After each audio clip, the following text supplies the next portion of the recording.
Welcome to another video from Dr. Lock. We're going to have a look at lock shim in this video.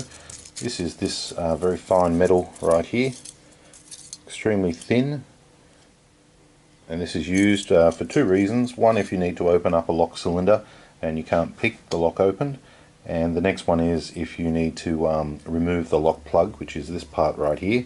If you need to remove it, often you might get a very cheap lock which will have grooves along the side, which means that when you rotate it, turn it to pull it out, you're going to get all the top pins jammed in the plug. So this little piece of metal right here comes in very handy. It's in every locksmith's toolbox. We simply put that on the top, allowing us then to have our follower behind it and the pins not to fall into the side grooves or into the gap between the follower and the plug. So to use this, you would have your pins just like this in a lock. Normally we would use a key blank.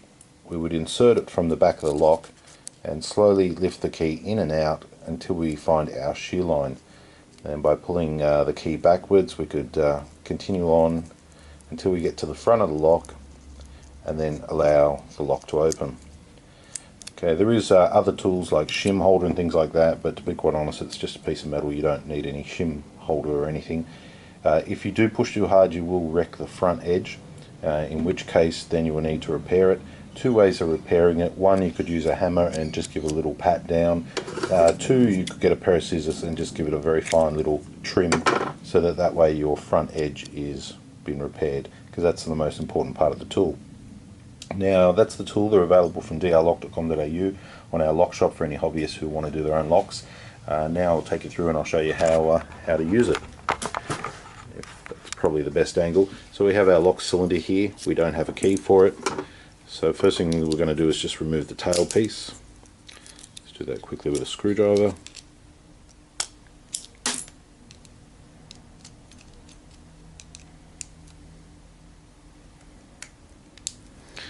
This is not the normal way, it's just my little quick way of doing it.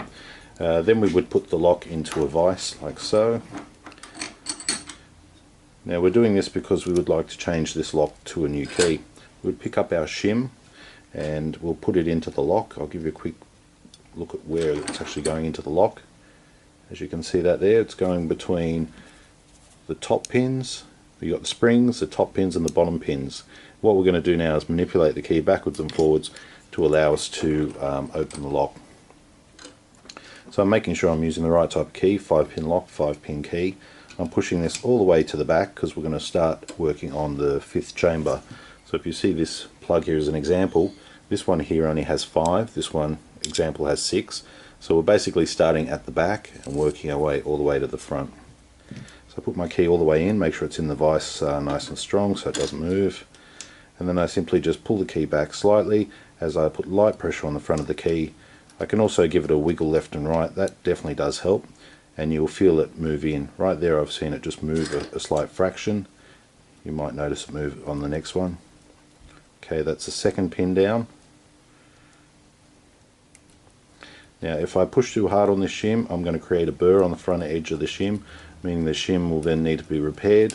If not, you're not going to be able to push it any further than that, and you have to start again. Now sometimes you might get caught between the spring and the pins, in which case you need to pull the shim back, maybe lose a pin or two, and keep working it forwards. So it does take quite a little bit of practice to actually do, but in the end it can be a lot quicker than lock picking and allows you to get the lock open without needing to drill the lock open or pull it apart any other way. So it's a less damaging way. And there we are there. The lock cylinder is now turned. Using this same piece of shim, as you can see there's a divot right there. Some cylinders are milled out on the side to save metal. So in that case there, you'd reinsert the shim all the way to the front. You then use your follower, which is this part here, and as you see it's not a flat edge here, which means pins can get kind of stuck down there as well. So by using a piece of shim guarantees you that you're not going to drop any of the top pins. So there's basically the follower, the piece of shim in there, and now I simply need to just recode my plug to suit the new key. Remove the shim or leave it in there, it really doesn't matter. Put my plug back in, slide it back together, and we've successfully been able to open the lock and been able to change the lock. So that's Shim. It's available from our lock shop, drlock.com.au. Just go to shop. Comes in a pack of 25. No, you can't have less than 25. That's what they come in, and they're available there. For further information, please email. Thanks for watching.